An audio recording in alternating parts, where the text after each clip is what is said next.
सरपंच संतोष देशमुख यांचं मूळ गाव जे आहे खरं तर हे बीडचं नाही आहे तर बार्शी गावाचे ते आहेत. मामाचं त्यांचं हे गाव आहे.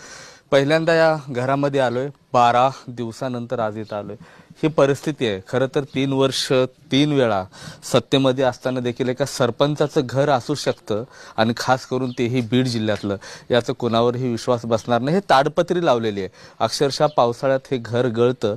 मात्र सरपंच संतोष देशमुख यांचं मूळ गाव जे आहे खरं तर हे बीडचं नाही आहे तर बार्शी गावाचे ते आहेत. मामाचं त्यांचं हे गाव आहे.